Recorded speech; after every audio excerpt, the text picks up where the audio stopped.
The second segment is to answer that question, the truth. What is the truth? Because there is something that troubles me.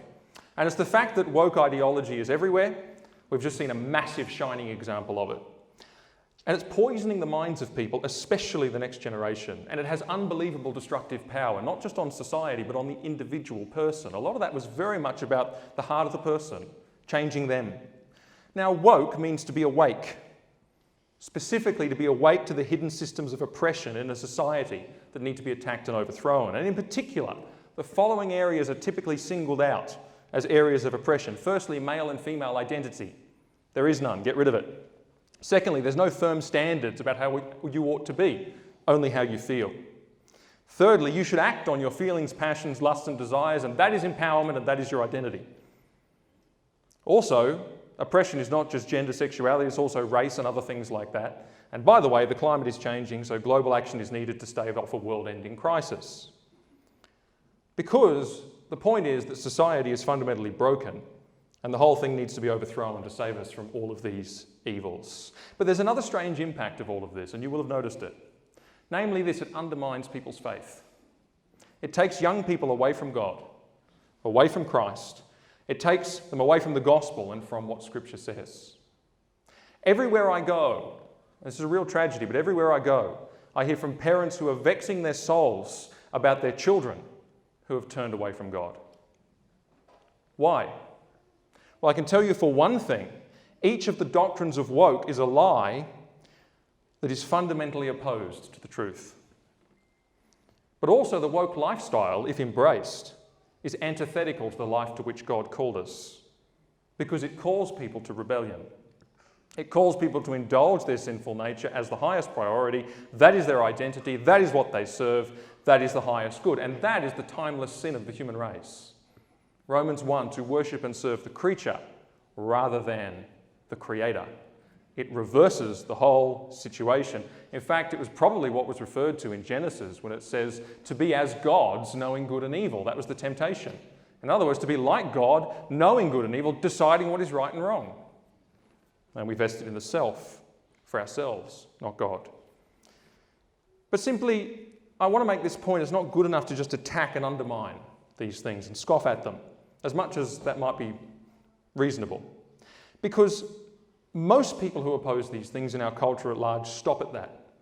They spend all day scoffing at these things. Much of the conservative commentariat stops at that. They just say it's ridiculous, it's stupid, and it's wrong. But the trap is that we don't proclaim the truth that stands in its place. We find these matters ourselves so controversial that we dare not even whisper them in the four walls of some churches. So we keep quiet. And a new generation is lost for the Lord. Because they don't hear the antidote. They don't hear the truth. And some people say, oh, well, all people need is a conversion experience. Well, do you know the gospel itself starts with the gospel about God the Creator? Romans 1 teaches us that. And really, God the Creator was what was undermined in the 20th century. And a lot of people thought, well, we've still got God Redeemer, so we're okay. Well, no, if there's no God Creator, then why do you need a God Redeemer? Because God Creator is the one who defines the answers to all of these issues, like your sexuality and your race and all the rest of it. That's where it comes from, creation. And so many of these intersections, as they call them, are attacks on creation and God as Creator. But we need to proclaim the truth that stands in its place, and so I'm going to do that with the time that I have remaining tonight.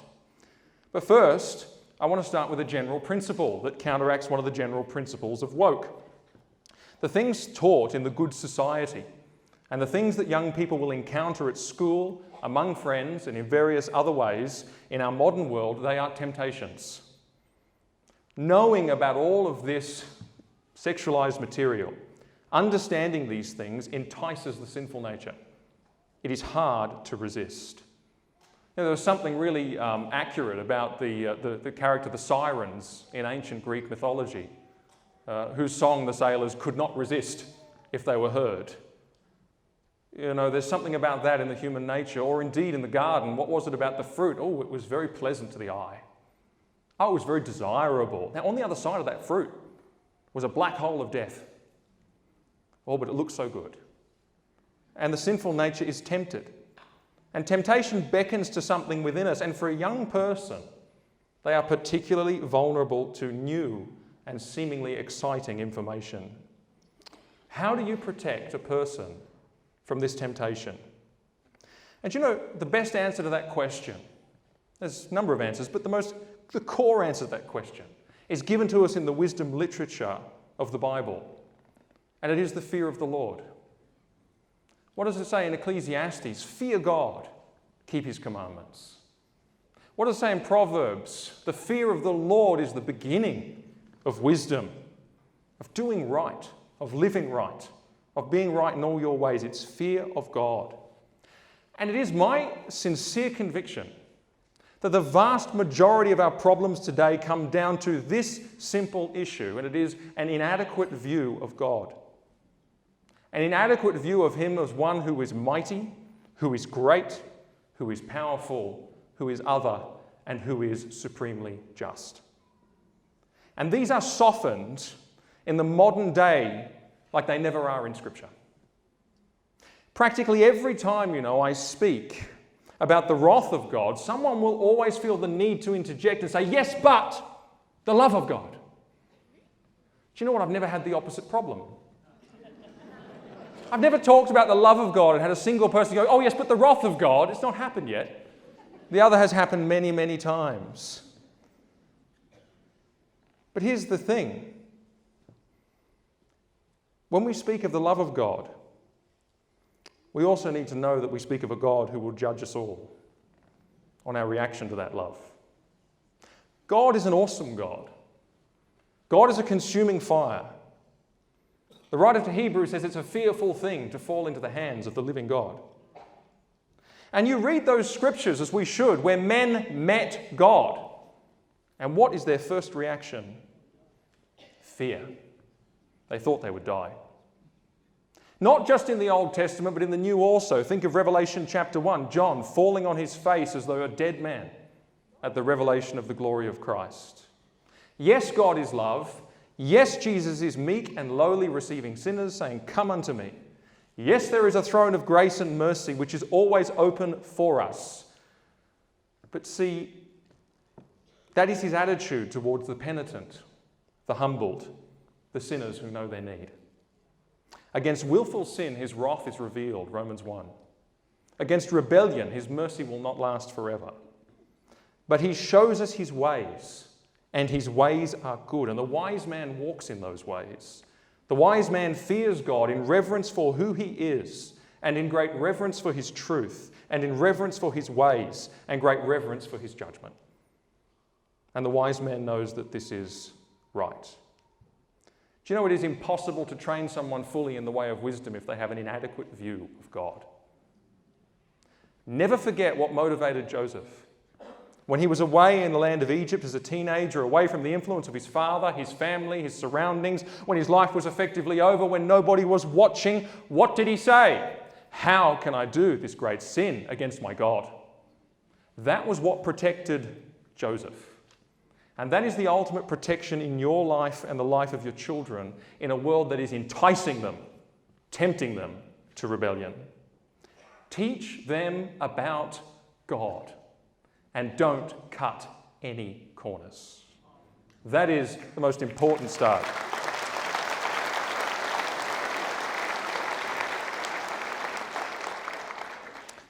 And that will address one of the greatest doctrines of the good society and its effect. I do know, actually, I can think of times in my life, we all have days of testing.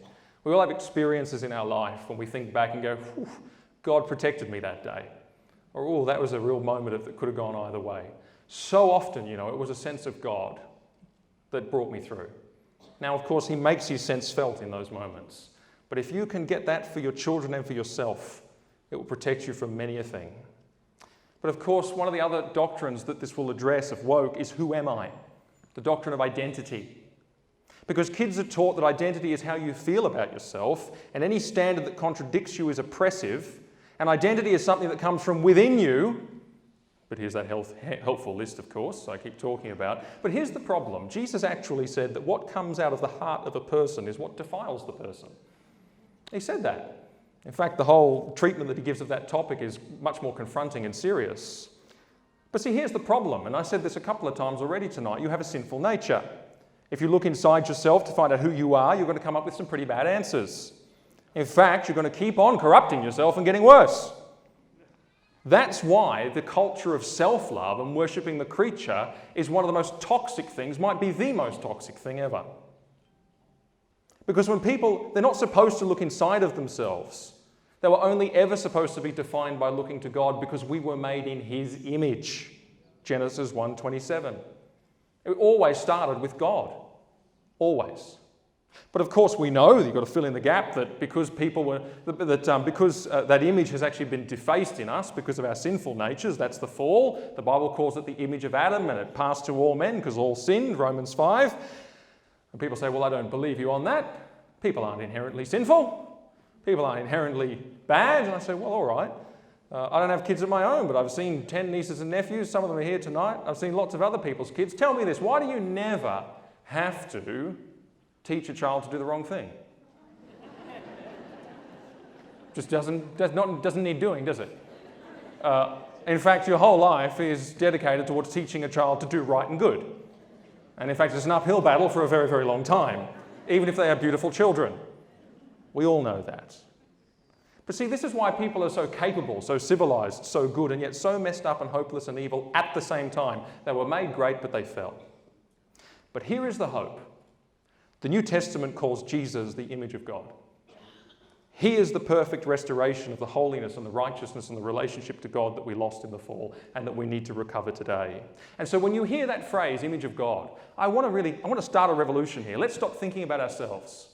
Let's think about Jesus when we hear that phrase, because we're supposed to look to Him, and He's better at it than we are at being the image of God. We are called to be like Him.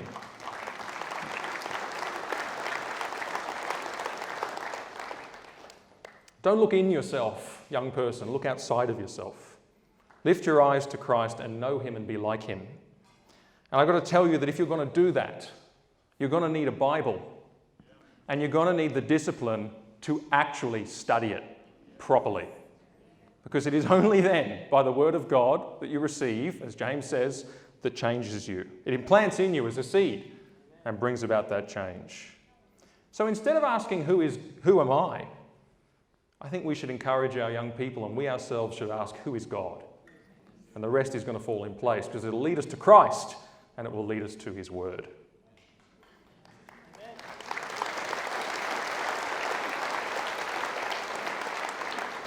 But of course, we started with a proper understanding of God in the first place, so that naturally falls into place.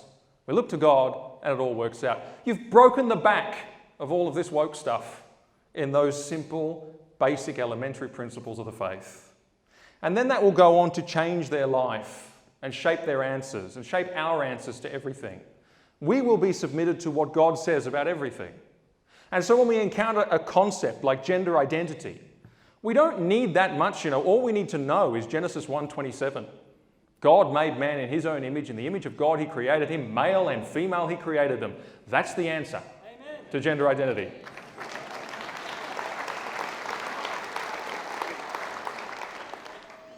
And here's the other side of that. One of the callings on us, I think to image God is a calling on our life. As much as it is, it's not just a statement of what we are, it's a calling on our life.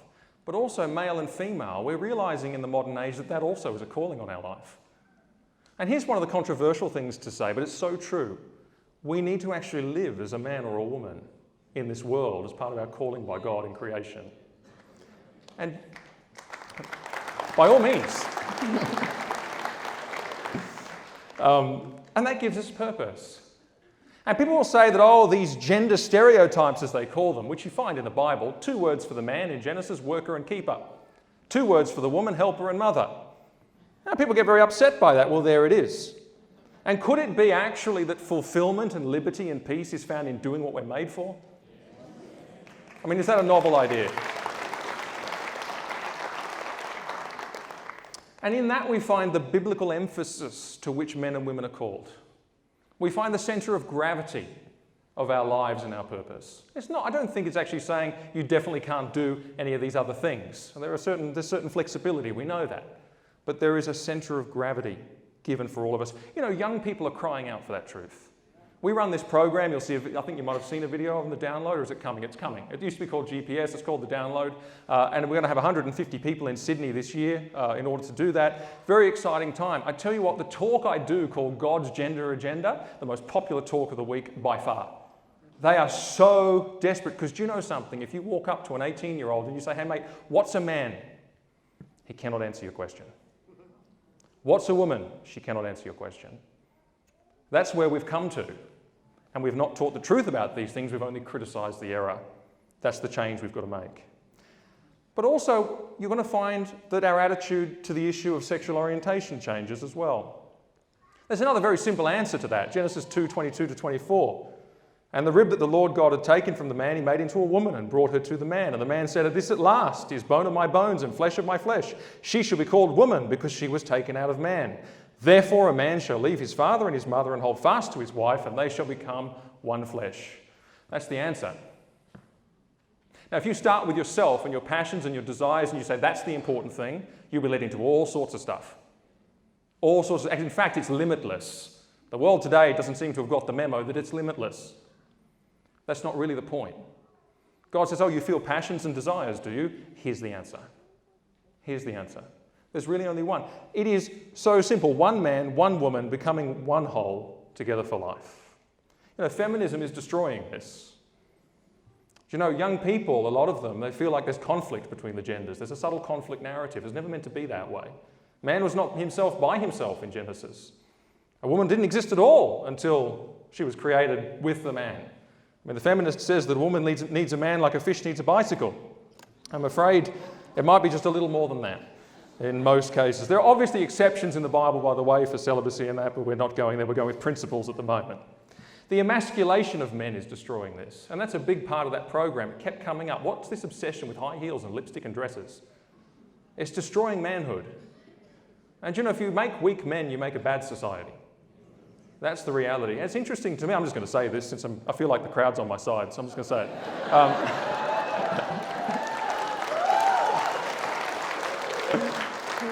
Do you know something? Just as they say, put this in your pipe and smoke it. Think about this. In Isaiah, I think it's chapter 3, God's judgment on the nation is that they are ruled by women and children. That's God's judgment. I find that astounding. When you look at Greta Thunberg ruling the UN, you've got to ask a question, right? What's going on here? And I do think, as I said on my Facebook the other day, there's a substantial sense in which the West is under judgment because we are getting all of these things. And God, when he judges a society, he gives them exactly what they want. And that's where we're at. It will also shape the life on the question of women's empowerment. Do you know, abortion kept popping its head up in this Good Society curriculum. And the only empowerment it talked about was financial empowerment. And that was the ultimate thing. Well, it's interesting, and it said that motherhood stereotypes were disempowering. It actually denigrated motherhood and children right throughout. You know that that is not from a good place, because right throughout the entire Bible, motherhood is held up and esteemed above most other vocations. It's quite an extraordinary theme for those who care to read and see it, and I have talked a bit about that in other segments. And here's the other thing, speaking of abortion and family and children, Genesis 1:28, be fruitful and multiply and fill the earth. Could it be that maybe in that you might find fulfillment and empowerment, to use their word? That's why it's great there's only 5 surnames in the room.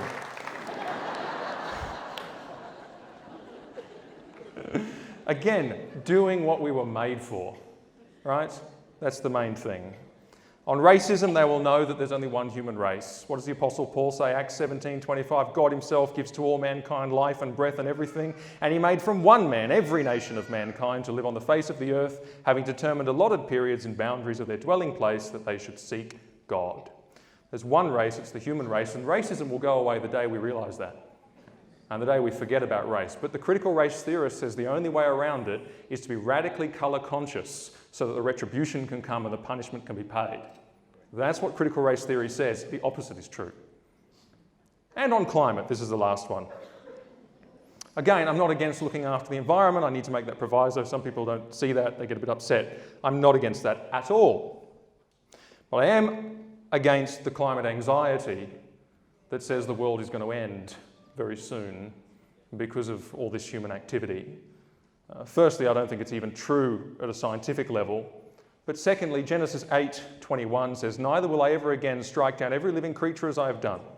While the earth remains, seed time and harvest, cold and heat, summer and winter, day and night shall not cease." There's one reason the world hasn't ended yet. God's not done with it. And it won't end until He is.